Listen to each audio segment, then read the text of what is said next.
Hi investment traders, welcome back to the channel. आज है 11th of अगस्त 2025। आप लोग बहुत ज़्यादा कंप्लेन कर रहे हो कि साउंड ठीक नहीं आती है।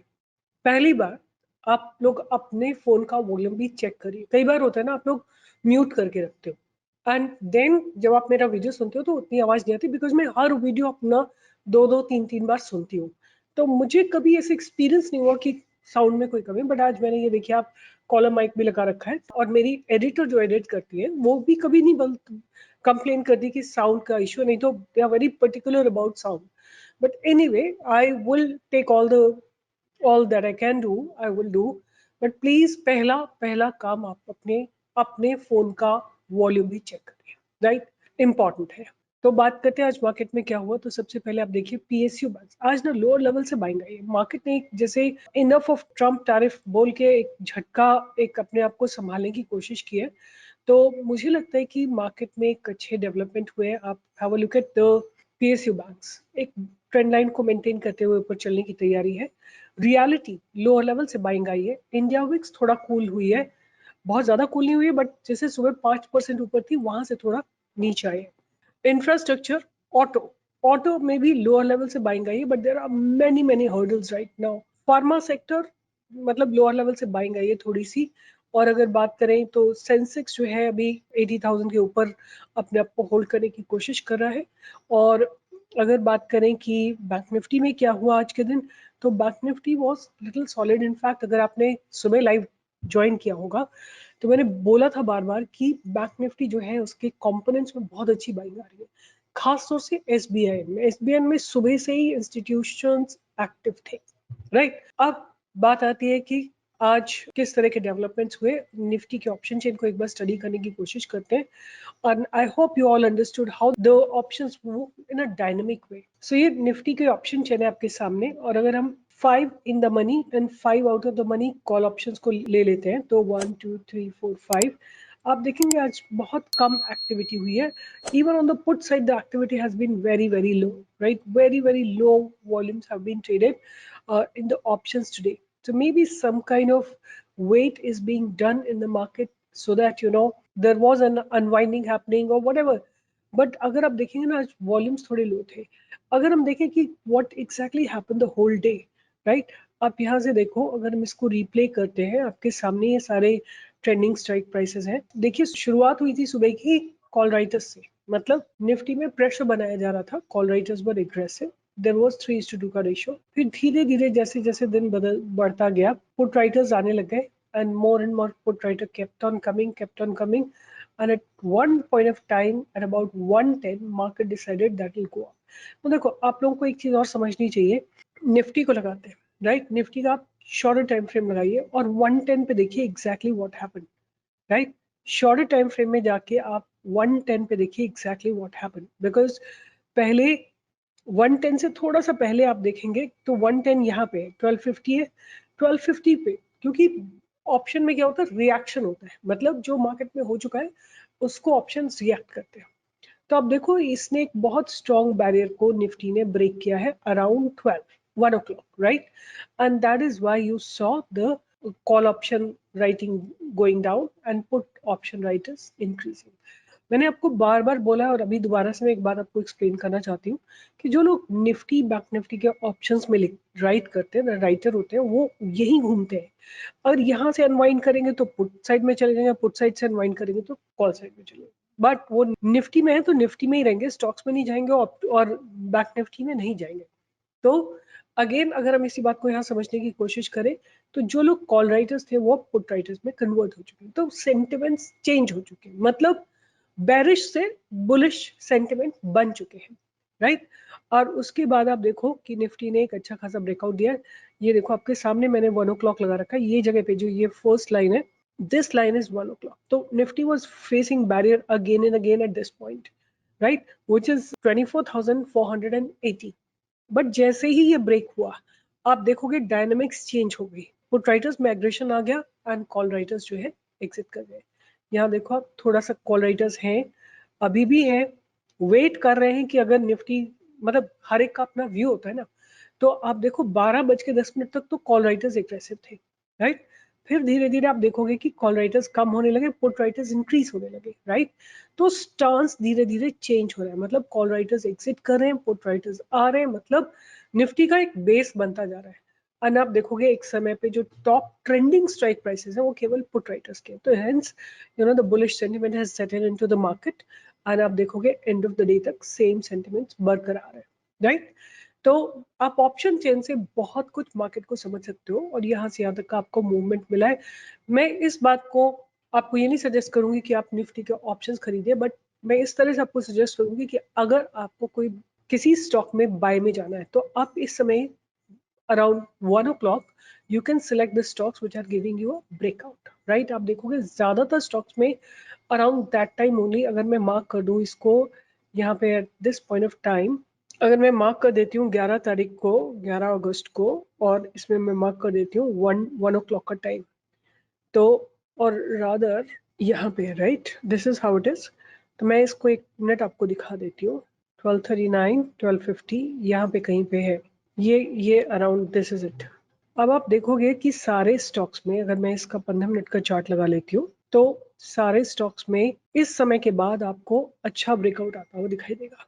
आप जितने भी स्टॉक्स में मेजर ब्रेकआउट आते हुए देखोगे, जिस समय निफ्टी अपने हाई को ब्रेक करेगी उसी समय आपको ब्रेकआउट आता हुआ दिखाई देगा। Let me just mark this place.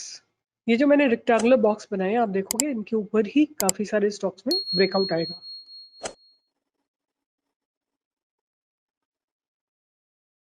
देखिए पेटीएम में जबरदस्त ब्रेकआउट आया, पॉलिसी बाजार ब्रेकआउट आया, सुप्रीम इंडस्ट्रीज आपको एक मूवमेंट मिला है इसके बाद भी, अदानी इंटरप्राइजेस ज्यादा बड़ा नहीं मिला बट फिर भी आपको यहाँ से इसने करीब 12-13 पॉइंट्स दिए थे। Ashoka Leyland not much of breakout क्योंकि ऑलरेडी चल चुका है, and this tube investment has given a massive breakout. तो आप देखोगे कि 1 बजे के बाद जब मार्केट चेंज होगा, मार्केट की डायनामिक्स चेंज होगी, ये 1 बज रहा है करीब, यहाँ पे आप देखो 1 बज रहा है, तो आपको पूरा मार्केट के डायनामिक्स भी चेंज होते हुए दिखाई देंगे। उसके बाद जैसे मार्केट अपने हाई को ब्रेक करेगा, आपको एक ऊपर की तरफ मूवमेंट आता हुआ दिखाई देगा। तो एनीवे आज क्या बात करेंगे, तो मेरे रडार पे 2-3 स्टॉक्स हैं बट कुछ बहुत अच्छे नहीं है। चलो मैं 2 स्टॉक्स की बात करूंगी, I am not going to talk about more than that, but तीसरा वाला मैं आपको नाम ले दूंगी, आपकी चॉइस है, आप उसको रडार पे रख सकते हैं। तो पहला स्टॉक जो मैं ध्यान में रखना चाहूंगी वो है KRN heat exchange, right. This is a stock that I will keep on my radar. इसकी सिंपल से एक ट्रेंड लाइन को मेंटेन कर रहा है, और ट्रेंड लाइन को आज ये यहाँ पे जो है आप देखोगे कि ये एक बॉर्डर ब्रेक होना चाहिए इसका, राइट। KRN को क्विकली देख लेते हैं कि किस तरह का स्टॉक है, क्या एग्जैक्टली करता है। तो ये basically they are into the P is insanely high, इनका जो पी है वो थोड़ा सा हाई है, बहुत ओवर वैल्यूड स्टॉक है। 5,554 करोड़ की कंपनी है, 20% का आरओसी है, आरओ इज अबाउट 16.8। अगर बात करें तो company has reduced debt, company is almost debt free, company is expected to give good quarter, right. और अगर हम बात करते हैं तो इन्होंने लास्ट 2 सालों में अपने सेल्स को ऑलमोस्ट 1.5 टाइम्स किया है, बट इनके ऑपरेटिंग प्रॉफिट मार्जिन थोड़ा सा नीचे गए हैं। और अगर बात करें नेट प्रॉफिट को तो वो भी इन्होंने इम्प्रूव किया, और इनका ईपीएस ठीक है, सॉलिड है एंड स्टेबल है। अगर हम ईयर ऑन ईयर सेल्स की बात करते हैं तो इन्होंने वही 1.5 टाइम्स को इंक्रीज किया अपने 1 साल में अपने सेल को, बट ऑपरेटिंग प्रॉफिट मार्जिन थोड़ा सा नीचे है और इनके प्रॉफिट्स बेटर हुए हैं। अगर हम बात करते हैं बोरोइंग्स की, तो बोरोइंग्स बिल्कुल नेग्लिजिबल है और रिजर्व्स अच्छे खासे हैं, ऑलमोस्ट 10 टाइम से ज्यादा के रिजर्व्स हैं। और अगर हम बात करते हैं तो cash from operating activity definitely is there and the profit from operations are there. और अगर हम बात करते हैं डेटा डेज की और वो सब तो ठीक है, ROC is about 21%, promoters holding is stable, right, it has not diluted। अगर हम बात करें एफआईएस ने, तो अभी इस क्वार्टर में एफआईएस ने अपनी होल्डिंग को इंक्रीज किया है, डीआई इज ऑलमोस्ट कांस्टेंट है and public is almost constant. So overall मुझे कोई खास रेड फ्लैग्स दिख नहीं रहे except that their P is insanely high, right, so the price is little higher, the valuations are little higher, but the stock looks ready for a upmove। दूसरा stock जो मैं radar पे रखने वाली हूँ वो है स्विगी। तो स्विगी में ना मैंने बहुत इलेबोरेट रिसर्च की है। I compared it with Zomato also, and I've checked with its unit economics and everything. So I'll share everything with you all. So this is how I have drawn it earlier also. यहाँ पे आपको bye दिया था 381, वहां से इसने आपको 427 का टारगेट दे दिया था। ऑलमोस्ट लाइक 10% का मूव आ गया था और दोबारा से अब ये चलने को तैयार है। मेरे को केवल एक ही कंप्लेन है स्विगी के साथ कि ये जो है बहुत अच्छे मोमेंटम नहीं देता है, मतलब थोड़ा सा देता है फिर साइडवेज चला जाता है लाइक दैट। तो अभी इसमें मुझे बाइंग की अपॉर्चुनिटी यहीं पे आती हुई दिख रही है। आज के हाई के ऊपर फिर आपके पास ऊपर की तरफ काफी सारे डोर्स खुल जाएंगे। I want to tell you कि मैंने इसकी बहुत वेरियस तरीके से इसके रिसर्च की है। एंड जहां तक बात है चैट जीपीटी की, आप लोग लिख देते हो कि चैट जीपीटी से पूछ पूछ के, बट क्या प्रॉम्प्ट लिख रही हो वो भी तो आपको पता होना चाहिए ना, किस तरह से मैं इसको मॉडिफाई करती जा रही हूँ लगातार। मैंने इसके हर तरीके से कंपैरिजन किया है और ये भी पूछा मैंने कि इनका जो वैल्यूएशंस है वो कैसे। तो अगर हम बात करें तो वैल्यूएशंस की बात करें तो according to the simply wall street, right, इनके हिसाब से दो valuations are fair, intrinsic value is 270 which is lesser than the current price. उसके बाद अल्फा स्पीड स्प्रेड की बात करें तो उन्होंने इंट्रिंसिक वैल्यू बताई है 326 which is also right now under valued, but smart investing ने इनकी प्राइस बताई 138 व्हिच इज ओवर, उनके हिसाब से स्टॉक बहुत ओवर वैल्यूड है।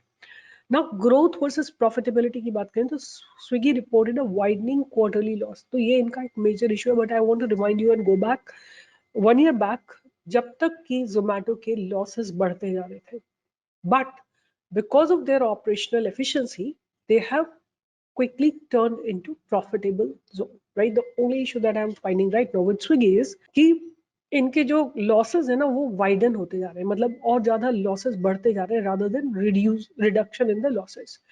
तो अगर बात करें इनके पी की तो नेगेटिव है, it's a loss making company, not meaningful, और फॉरवर्ड पी तो अवेलेबल नहीं है। इंट्रिंसिक वैल्यू की बात करें तो generally some of many of them are saying कि बिलो करंट प्राइस है and some are suggesting that it's overvalued as well. अगर Q1 ऑफ ईयर 26 की बात करें तो revenue is growing but widening losses, right. Analyst का view है कि high risk relative to peers like Eternal, right. और अगर हम बात करें इसको, मैंने फिर कंपेयर किया कि अगर इनके ऑपरेशंस को और जोमेटो के ऑपरेशंस को कंपेयर करते हैं तो विच वन इज बेटर। तो इसमें मुझे ये सब मतलब चैट जीपीटी से ये पता लगा कि Zomato leads with 55 to 58% India's food delivery market, Swiggy commands 42 to 45%। तो year 25 estimated revenue of Zomato was about 20,000 crore whereas Swiggy was 15,000। Zomato का revenue up था by 67% and Swiggy का था 35%। Let me tell you before I go on to do the analysis, at this point also, I find Zomato much better placed. Eternal is much better placed than the Swiggy, but still I believe Swiggy has a lot of potential. अगर unit economics की बात करें तो food delivery Swiggy contribution margin is now at par with Zomato. However, it's adjusted EBITDA margin lags due to the higher fixed cost. तो अभी Swiggy को किस पे काम करना है? अपने हायर फिक्स्ड कॉस्ट पे काम करना है, राइट। जो कि अगर हम बात करें कि स्विगी की है 6% के आसपास, where Zomato has just about 4%। Operational efficiency and retention की बात करें तो academic analysis suggest Zomato demonstrates stronger operational efficiency and customer retention compared to Zomato. So that means अगर आपके पास retained है customers, then slowly gradually you will overcome your losses as well. और unit economics and margin trajectory की बात करें तो Swiggy's food delivery business is expected to improve over time, right. Contribution margin projected to rise from 6.8% to 7.6% in year 26 and 8.5% in 27। Adjusted EBITDA margins forecasted to turn positive, 1% in year 25, 2.4 in 26 and 3.7 in 27। Quick commerce की बात करें, लेकिन इनका Instamart है और Swiggy has a Instamart, their quick commerce has Instamart and Zomato has Blinkit remains deeply unprofitable and lacks competitors like Blinkit due to the differences in execution matrices such as average order value and takes rate, right। तो इनका जो quick commerce है ना वो Zomato के Blinkit से बहुत lagging behind है। तो अगर हम बात करते हैं कि फाइनल बॉटम लाइन क्या है, तो Swiggy steadily improving unit economics in its core food delivery business and is on track on record profitability, albeit trailing peers in scale and cost structure. Its quick commerce arm remains a concern but may turn around with scale. I'm sure they must be working upon it, right? So the final this thing is कि slowly, gradually, over a long period of time, you may see Swiggy becoming profitable. Why am I studying this particular price, this particular company? Because I have been watching Swiggy for almost every single day for the last many months. Huge buying comes every day, huge delivery percentage, but the stock is not giving good movement. But अब लगता है मुझे फिर से, because market का support भी नहीं था स्टॉक को, अप डाउन बहुत स्टैगर्ड इसका वो है, मतलब बहुत रैंडम मूवमेंट है. It's not a directional move that I am seeing in this Swiggy. So I would say अगर आप लॉन्ग टर्म इन्वेस्टर है, लेट्स से 5 years के लिए, तो आप स्विगी को सोच सकते हो. I believe they will establish as direct competition to Zomato. They are actually right now, but still they will be able to overcome their losses slowly, gradually, and they will establish themselves as a high operating, like a company which is very efficiently operated, right? And with that, they will convert into profit. So at this point of time, my stance on this will be to invest small quantity above 410 for a target of 430. But the thing is कि इसमें आपको बहुत speed आती हुई दिखाई देगी, ऐसा मुझे नहीं लगता है.